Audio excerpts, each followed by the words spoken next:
Halo semuanya, selamat datang kembali di channel Lili Yuliastuti, tempat di mana kita membongkar rahasia alam semesta lewat bahasa yang paling jujur, yaitu matematika. Hari ini, aku mau ajak kalian main imajinasi sebentar. Coba bayangkan kalian adalah karakter di dalam sebuah game Battle Royale atau game perang taktis. Kalian jadi sniper. Posisi kalian ada di atas bukit, tersembunyi di balik semak-semak. Jauh di sana, di seberang lembah, ada markas musuh. Kalian nggak mungkin kan turun ke lembah, lari-lari, bawa meteran gulung, nempelin ujungnya di tembok markas musuh. Terus lari balik lagi ke bukit buat ngecek berapa jaraknya. Keburu game over guys. Tapi di layar scope sniper kalian, ada angka jarak yang muncul otomatis. Target distance 850 meter. Pertanyaannya, dari mana angka itu datang? Oke, mungkin di game itu cuma kodingan komputer. Tapi di dunia nyata, masalah mengukur tanpa menyentuh ini adalah masalah hidup dan mati yang sudah dihadapi manusia sejak ribuan tahun lalu. Gimana caranya jenderal perang zaman dulu tahu jarak pasukan musuh biar panah mereka nyampe? Gimana caranya pelaut tahu jarak ke daratan biar kapal nggak nabrak karang? Dan yang paling mind-blowing, gimana caranya manusia tahu jarak bumi ke bulan itu rata-rata 384.400 km? Emangnya ada orang iseng yang narik tali rafia dari sini sampai ke bulan? Jelas enggak. Jawabannya adalah sebuah superpower yang namanya matematika. Spesifiknya, cabang ilmu yang mungkin sering bikin kalian pusing di sekolah, geometri dan trigonometri. Hari ini kita bakal bedah gimana konsep segitiga yang kelihatannya sederhana ternyata adalah penggaris gaib yang bikin kita bisa menguasai dunia. Kita mundur dulu ke masa lalu, ke abad ke-6 sebelum Masehi. Ada seorang cowok jenius namanya Thales dari Miletus. Dia ini bisa dibilang bapaknya geometri. Suatu hari, ada orang bertanya ke Thales, "Hoi Thales, itu ada kapal musuh di tengah laut. Masih jauh apa udah dekat? Kita harus siap-siap tombak atau siap-siap lari?" Thales nggak punya radar, nggak punya laser, nggak punya GPS. Dia cuma punya tongkat dan otak yang encer. Thales menggunakan konsep yang sekarang kita kenal sebagai kesebangunan segitiga atau congruence of triangles. Bayangkan ini, Thales berdiri di pinggir pantai di atas tebing. Dia melihat kapal itu, lalu dia menancapkan tongkat di tanah atau menggunakan alat sederhana untuk membidik kapal itu. Lalu tanpa mengubah sudut bidikannya, dia memutar badannya ke arah daratan dan meminta temannya berjalan menjauh sampai teman itu terlihat pas di ujung bidikannya. Logikanya begini, jika sudut pandangnya sama dan tinggi matanya sama, maka jarak ke kapal di laut pasti sama dengan jarak ke teman yang dia suruh jalan di darat. Jadi, Thales tinggal ukur jarak dia ke temannya di darat pakai langkah kaki. Boom, dia tahu jarak kapal di laut tanpa harus berenang ke sana. Ini adalah level pertama dari The Math of Unreachable. Konsepnya adalah rasio dan proporsi. Matematika mengajarkan kita bahwa alam semesta ini konsisten. Kalau pola segitiga bekerja di tanah, dia juga bekerja di laut. Kalau dia bekerja di kertas ujian kalian, dia bekerja di medan perang. Tapi tantangan manusia nggak cuma ngukur jarak musuh. Manusia itu makhluk yang kepo. Setelah bisa ngukur jarak di bumi, mereka nengok ke atas. Mereka lihat bulan. Itu bola lampu raksasa jaraknya berapa ya? Nah, metode Thales yang tadi nggak bisa dipakai. Kalian nggak bisa nyuruh teman kalian jalan ke angkasa buat jadi patokan. Kita butuh upgrade matematika. Disinilah masuk konsep yang namanya parallax. Ini favorit aku banget, karena kalian bisa cobain sekarang juga. Serius, cobain. Angkat jempol tangan kanan kalian, luruskan lengan ke depan. Tutup mata kiri, lihat jempol pakai mata kanan. Perhatikan posisi jempol terhadap background, misalnya tembok atau lemari. Sekarang ganti, tutup mata kanan, buka mata kiri. Apa yang terjadi? Jempolnya geser kan? Padahal jempol kalian nggak gerak. Yang berubah adalah sudut pandang kalian. Pergeseran semu ini namanya parallax. Otak kita menggunakan jarak antara dua mata kita sebagai basis segitiga untuk menghitung jarak benda. Semakin dekat bendanya, semakin besar geserannya. Semakin jauh bendanya, geserannya makin dikit. Para astronom Yunani kuno berpikir liar. Kalau kita bisa pakai dua mata untuk ngukur jarak jempol, bisa nggak kita pakai dua kota di bumi untuk ngukur jarak bulan? Bayangkan, dua mata kalian adalah dua kota yang berjauhan. Misalnya Jakarta dan Surabaya. Orang di Jakarta melihat bulan. Orang di Surabaya melihat bulan di saat yang bersamaan. Karena posisinya beda, posisi bulan di langit terhadap bintang-bintang di belakangnya akan sedikit bergeser. Dengan mengukur sudut pergeseran itu dan tahu jarak Jakarta-Surabaya, kita punya satu sisi segitiga dan dua sudut. Masih ingat pelajaran matematika? Kalau kita punya satu sisi dan sudut-sudutnya, kita bisa hitung sisi yang lain pakai trigonometri. Sinus, kosinus, tangen. Itu bukan cuma coretan gak guna, teman-teman. Itu adalah mantra sihir untuk menghitung jarak ke langit. Tanpa kalkulator, tanpa komputer, astronom zaman dulu bernama Hipparchus bisa memperkirakan jarak bulan dengan akurasi yang lumayan, cuma modal penggaris sudut dan otak. Dia membuktikan bahwa matematika adalah jembatan imajiner. Kita tidak perlu menyentuh bulan untuk memegangnya. Kita cuma perlu menangkap cahayanya dan menghitung sudutnya. Segitiga adalah bentuk terkuat di alam semesta. Bukan cuma buat nahan jembatan, tapi buat menahan logika kita supaya nggak sesat. Sekarang, mari kita loncat ke masa yang lebih modern. Kalau zaman Yunani kuno mereka pakai mata dan sudut, di abad 20 dan 21, kita punya mainan baru yang jauh lebih presisi. Cahaya. Kita sadar bahwa cahaya punya kecepatan yang konstan, sekitar 300.000 km per detik. Ini adalah konstanta alam semesta, limit kecepatan kosmik. Einstein bilang, gak ada yang lebih cepat dari ini. Nah, gimana cara kita manfaatin ini buat ngukur jarak planet atau benda langit lainnya? Rumusnya anak SD banget sebenarnya. Jarak sama dengan kecepatan dikali waktu. Jarak sama dengan kecepatan dikali waktu. Tapi implementasinya butuh teknologi tingkat dewa. Kita ambil contoh paling epik, misi Apollo. Saat astronot Neil Armstrong dan Buzz Aldrin mendarat di bulan, mereka nggak cuma jalan-jalan dan tancap bendera.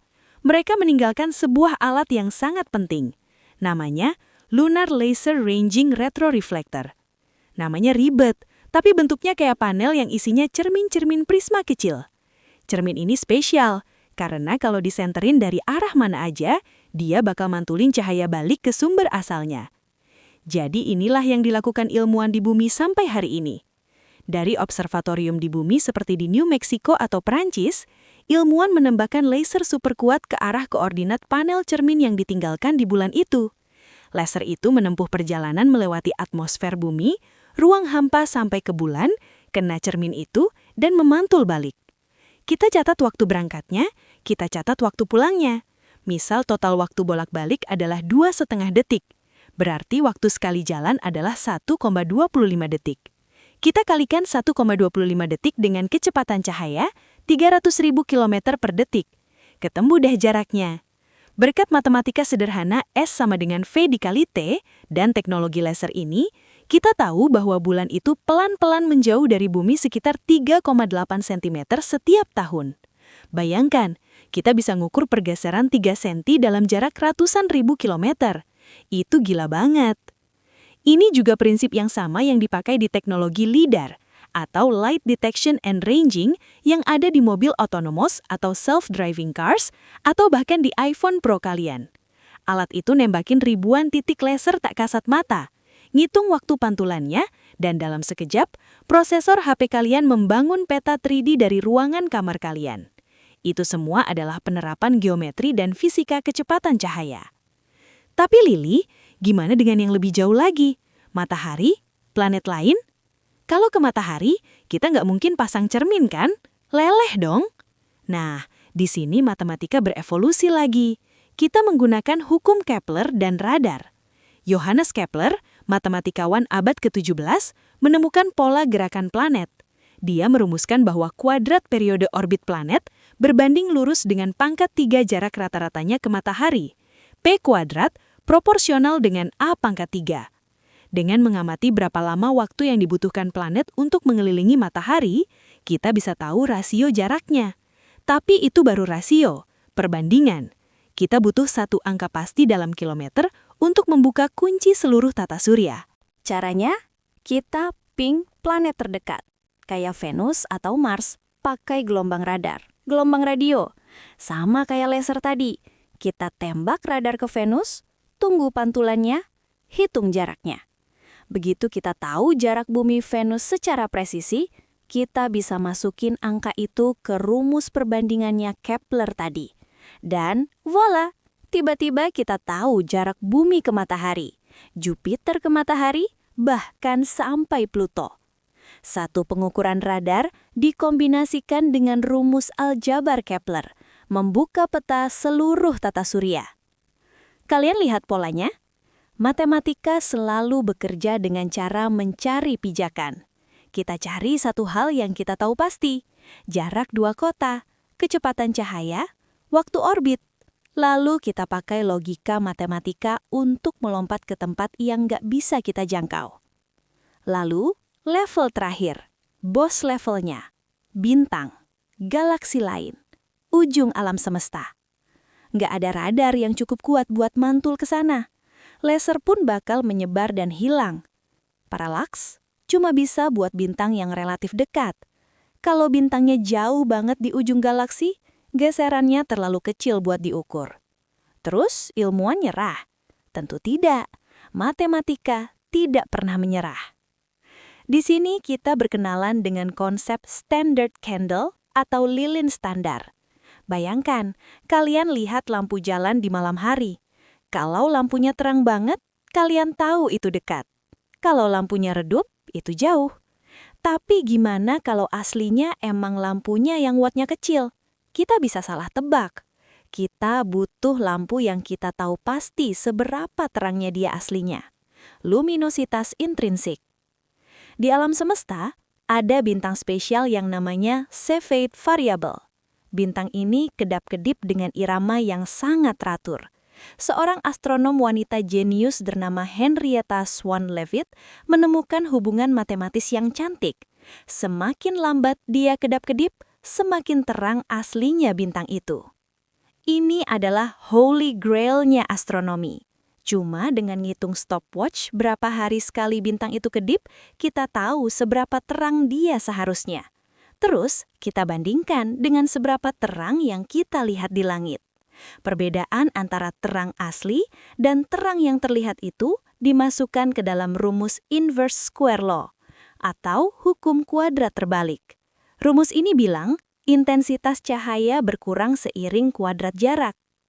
Dengan rumus ini, Edwin Hubble, yang namanya jadi nama teleskop, berhasil mengukur jarak ke galaksi Andromeda. Dia membuktikan bahwa alam semesta itu jauh lebih besar dari yang kita duga.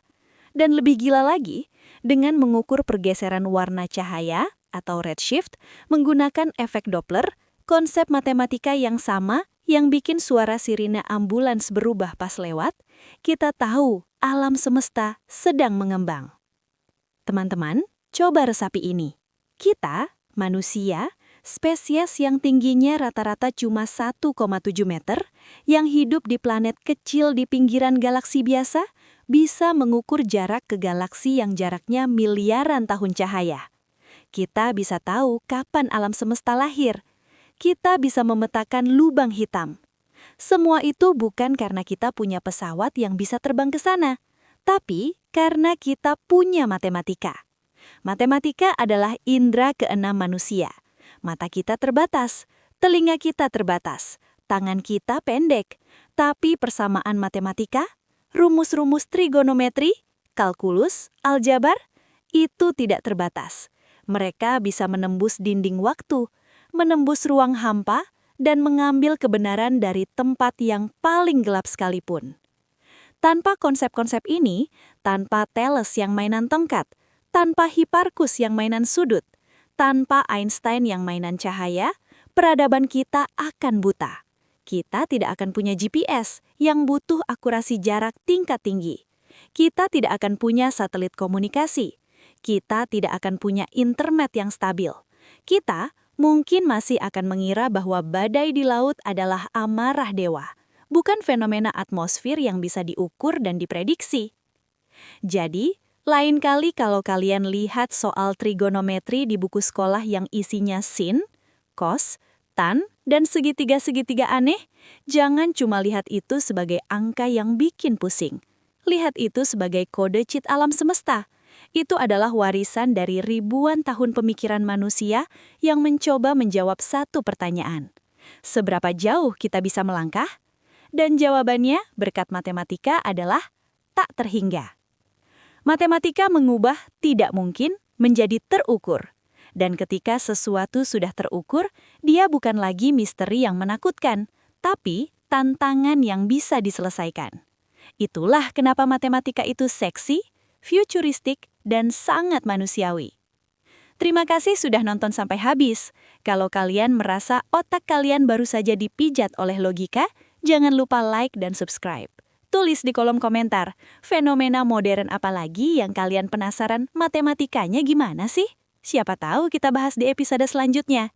Saya Lily, stay curious, keep counting, and see you in the next equation. Bye!